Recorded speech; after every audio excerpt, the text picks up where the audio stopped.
Welcome to our e-commerce part 2 webinar. We're going to be covering the checkout process and order management sections of the Business Center. Here in the Business Center, we're going to be under e-commerce, and we're going to start checkout process and payment settings. If you have any questions, feel free to send them in at any time, but we're going to be waiting to answer until the end of the webinar. So send them in and we will get to them at the end. Here in the payment settings, this is where you're able to see the different payment modules we have set up and available for you. We have 8 different options including Braintree, PayPal Standard, Blue Pay, all of the ones that you see listed here. With these payment modules, you need to make sure that you choose the one that is going to work best for you. Create an account with them, and then you will need to get the credentials needed to connect them with the Business Center. When you get here, most of your payment modules will be in the available section.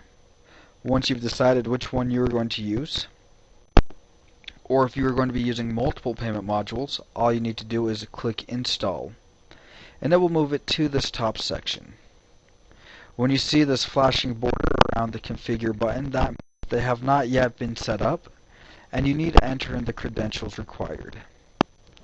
To know what they are, you just click on Configure, and for Braintree, it is Merchant ID, Public Key, Private Key. For Blue Pay, we need the account ID and the security key. PayPal Standard, all we need is the email address associated with the PayPal account. Each one has its own set of credentials, so all you need to do is install it and click Configure to find out what it is that you need. It's important that you know what credentials you are going to need quickly after you have installed it. Once the payment module has been installed, it will be available on your website. If you're not going to have the credentials for a little bit and you just want to make sure that people aren't going to be trying to check out with that module, you can uninstall it, and then only the ones that are installed will be visible. With these payment modules, we recommend 2 of the different ones. All of these are excellent modules. They all have their benefits. You just need to find the ones that work best. The ones that we recommend are PayPal Standard and Braintree. PayPal Standard is actually one of the more popular ones. These 2 accounts do not have a monthly or yearly fee associated with them, but they do have a little bit of a higher per transaction rate. Now when I say that, an example for Braintree is 2.9% last that I checked. So for every transaction completed, they charge 2.9%. For PayPal Standard, I'm not sure exactly how much they charge, but it should be around the same. To know what the different rates and fees are for the payment modules, it is best to contact them, and they will be able to give you specific details. With PayPal Standard, you are required, or your customers are required, to have a PayPal account when checking out. The reason why is when they're going through the checkout process, they will be redirected to PayPal's website for the transaction. Once there, they have to log into their account or create one. With that account, they are able to associate any credit card they would like with it. So you're not limiting them to one specific credit card. They just have to use the one that they set up with PayPal. And since it is all done through PayPal, the payment information will remain there, and it will not appear here in the Business Center. That does not come into play until the checkout or the order management section, and we'll go over that in just a couple of minutes. With Braintree, once again, there's no yearly or monthly fee, but there is a higher transaction rate. But they do require a 500 credit score or better in order to use them. So once again, all of these payment modules are excellent. You just need to find the one that's going to work best for you. Next, we're jumping into the order management section. Anytime an order is placed on your website, you're able to come here and view that information. You can see the ID, the customer's name, date, status, and the total. Here's a little key for what these colors mean.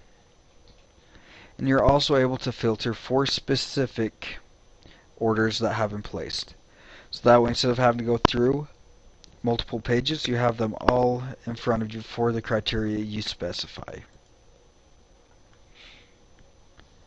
And you're also able to click Export Orders, which will download a spreadsheet with all of the orders informations listed here. You'll be able to view it all in one place, so you don't have to go in and go into each individual one to view it there. We also have a packing slip available, and this will include all of the information such as your company, your customer's information, their billing and shipping, and the product that they purchased with the total. Now this is usually included in the package when it is shipped to the customer. You can print it out right here and put it in yourself, or if your supplier, if you have a supplier, they should be including this information. All you need to do is contact and verify with them that they are sending it.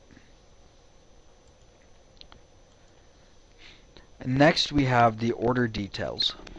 Now this gives a further breakdown of what it was that was purchased. You have the order details, which is the information from the first page. And you're also able to manually change the status. Once it's changed here, it will also be changed on the order management page. Then we have the payment information. And if you see this message, there's no payment information for this order, there's two different options that could have happened. The first one is you have PayPal standard set up, and that is what your customer used to purchase the product. Since that happened, all of the payment information remains on PayPal's website. It will not appear here. So it's important that you're checking with your payment module, any account you have with them, to make sure you have received the money for the order that was placed. Now, it's important to do it with PayPal since all of the information remains there. But any of your other payment modules, I recommend you check the account. If you have a merchant account connected with it, just verify that you have received the money. That way you don't ship out a product to your customers and then find out the product had not been paid for. The second reason why this information will show up is your customers started going through the checkout process but did not complete it.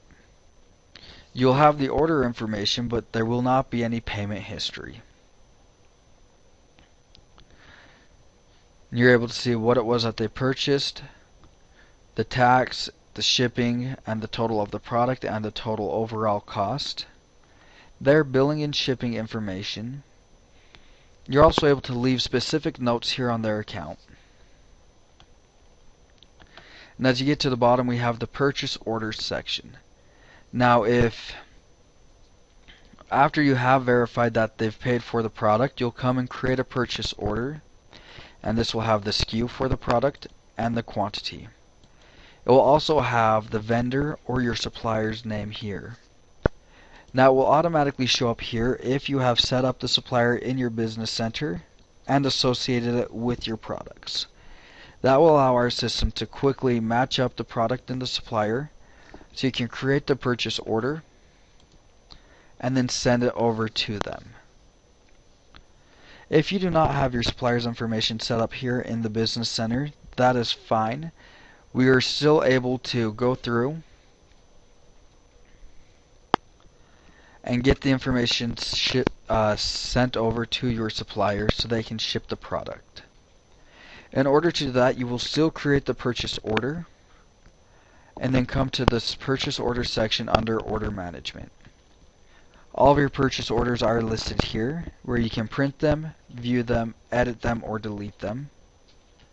You will click export purchase orders. It will download all of the information onto a spreadsheet. We can separate those orders by supplier and send them in an email to your supplier where they will be able to verify it and get the product shipped to your customer as quickly as possible. That is everything with our order management. We're going to jump now over to the checkout process and checkout settings. Here in the checkout settings, you're able to do some customization to the shopping cart. You can change the layout or the style.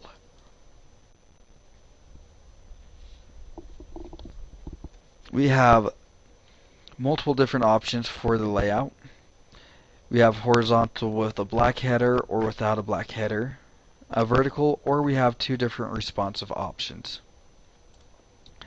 Select the one that you would like to use, and then you can also choose the style. We have accordion, grid, a second accordion, or columns.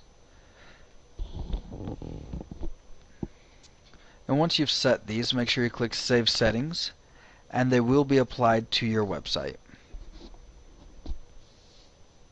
If you go through the checkout process and decide you don't like those settings, come back here and change them, finding the ones that you like the best. What page layout the shopping cart is going to be displaying on, the store name, and what email address would you like to receive notifications to when an order is placed. So whatever email you put in here, you will receive email notifications verifying that there was an order completed. What countries are you able to ship to? And this is where you can get with your supplier and verify how it is or where it is that they're shipping the product to. You'll be able to select the states you want and then specify a message for anyone who lives outside of those areas. And then we have the customizing of the thank you page. This is what your customers will be seeing once they have finished purchasing the product. Customize it, help your customers feel good about what it is that they're purchasing. The better someone feels about the purchase that they've made, the more likely it is that they will return for future needs that you provide. We then have the region management and shipping settings. These two sections go together. With the shipping settings, we have two rules that are weight-based or price-based shipping rules. For those, you want to make sure that you are charging the proper amounts no matter where it is that you are shipping to. We understand that sometimes it may be more expensive to ship from the East Coast to the West Coast than from the East Coast to the central United States. And so you can come in here and specify regions, so you can customize the shipping rules to accommodate for those different areas. You can do country-based, state or province-based, or you can break it down into postal codes.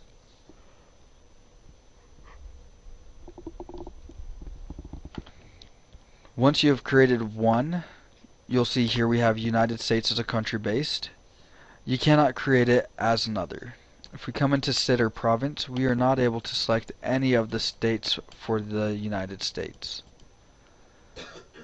But if we come to United Kingdom, we can split that, select different areas here, and create a region for them. You can select Australia. You'll notice some have been selected, but there's others that have not. These are different state or provinces bases that have been selected, so you're able to create a new rule with the other states or provinces. Once you've done that, give it a title and save the region.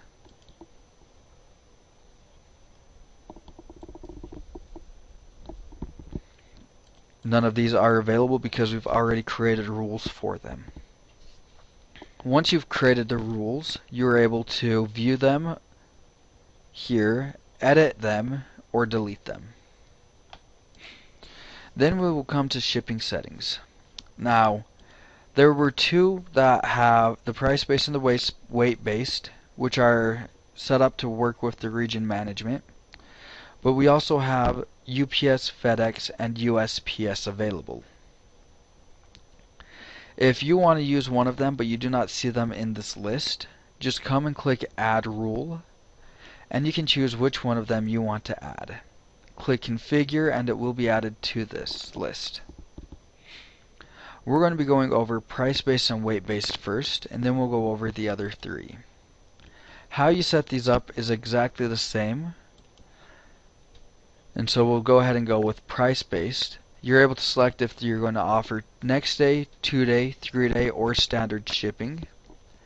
And once you've done that, you can give a specific name to this shipping rule. And then you'll notice you're able to ship to all regions. If you want to change this to the regions you set up here in the region management, just change the region and choose the one you want to have. Add a new region. So you can add new regions for each of the ones you've created. This will allow you to create custom shipping rules for each of those. So we can say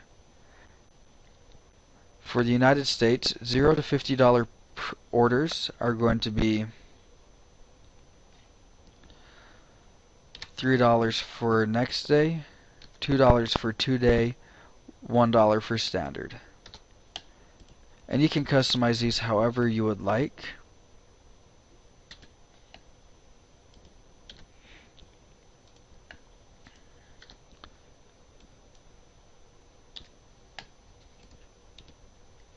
And then you're also able to add multiple ranges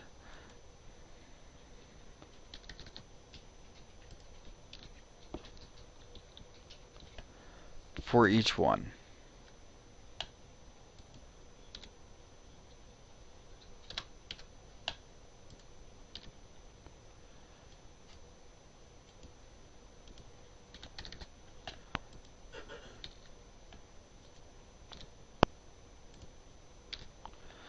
Once you've done that, it is set.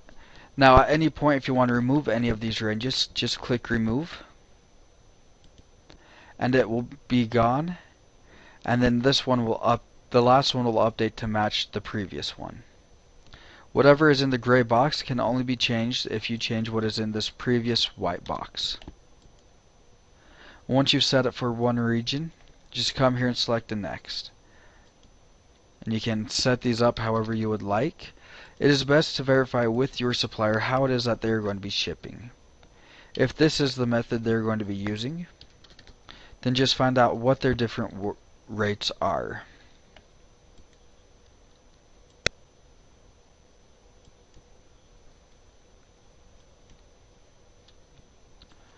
That way you can match their rates and you're not going to be overcharging customers or undercharging them and losing out on money.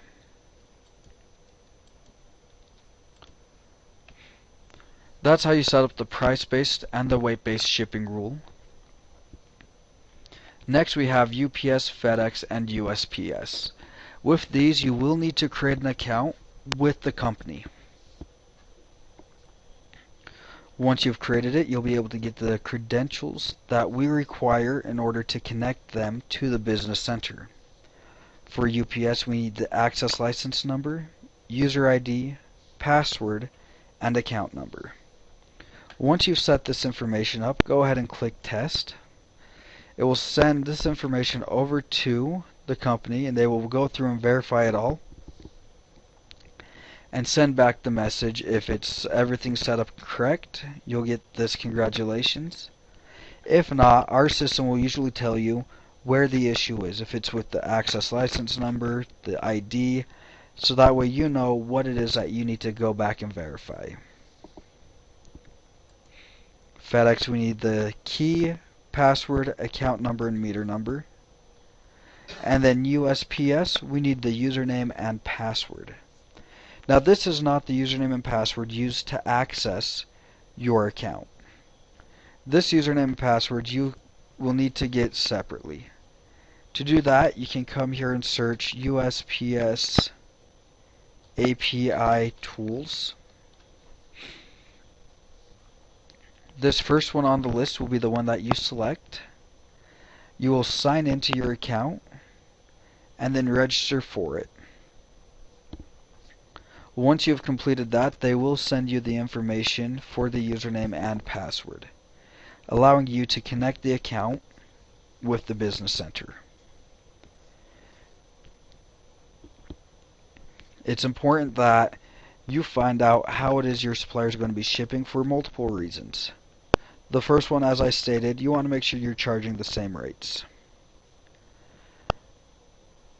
Second reason is you may have multiple suppliers, or you may have a supplier that offers two different shipping methods. We'll go with first the two shipping methods from a supplier. Your supplier, or even though your supplier provides two, you will have to choose which one it is you're going to offer. Our system is not set up to allow you to put two shipping rules per product. It's one shipping rule per product. Now, if you have multiple suppliers and each one uses a different shipping rule, then create one shipping rule for each, and then you can assign specific products to specific shipping rules. Here in the product management, you can filter by supplier. So you can pull up all the products from that specific supplier. You can select all on page or all on all pages. And then if you scroll down to the very bottom of the select action drop down menu, we have assign remove shipping accounts. Click go, and you're able to choose which shipping rule you want to associate with the products that have been selected. You'll notice we have two extra ones, none and custom. These ones are here specifically for our DOBA integration. If you want to learn more about how to use them, go ahead and attend our DOBA integration webinar and we go over that. But choose the shipping rule you want to associate with your products and click go. It will tell you how many products are going to be affected. Once you confirm it, we have this progress bar at the top, and when it's done, all the products have been assigned to that specific rule. So anytime anyone goes through your checkout process, they will be charged that amount, as specified by the rule. With the UPS, USPS, and FedEx, it is not them charging you for the shipping. It is our system using their calculators to specify how much it will be to ship the product to their location. Then the last thing we're going to be going over is the tax settings. You want to make sure that you set up the taxes for the state in which you reside or in which your business is located. All you need to do is click Add Tax Settings and choose the country, the state, the tax name, and the tax rate. Now each state has their own specific tax rates. You will need to figure out how much it is for the state in which you reside. Once you've done that and set this up, save the tax settings, and it will be listed here on the tax settings page. It will automatically apply the taxes to anyone who resides within the state that your business or that you reside. And only the people who reside within that state will have to pay the taxes. So if my business was in Utah, someone from Idaho placed an order, they would not have to pay the tax. If someone from Utah placed an order, they would be charged the tax rate because they reside within the state. That is the last thing we have to cover. Before we open it up to questions, I just want to go over a couple different resources we have available. If you go to website webinartraining.com, you're able to have access to all of our different webinars that we provide. Come and attend them as many times as you would like. We have set them up specifically to help you learn more about your business and how to manage the information on your website. Second, under the More, we have the University, which is filled with tutorial videos. Come and attend these videos whenever you would like. Anytime you're on your Business Center, they are available. Last of all, we have our support team. Contact us with any questions you may have. We're here to help you and answer your questions. We also have a live chat feature that you can use at any time during our business hours. We will be able to get to those live chats a little bit faster when we have high call times. So if it's usually the middle of the day between 11 a.m. and 3 p.m. Mountain Standard Time that we receive these higher call volumes. Live chats will help reduce the time you have to wait for a technician to assist you. We're going to go ahead now and open it up for questions. So if you have any, please send those in.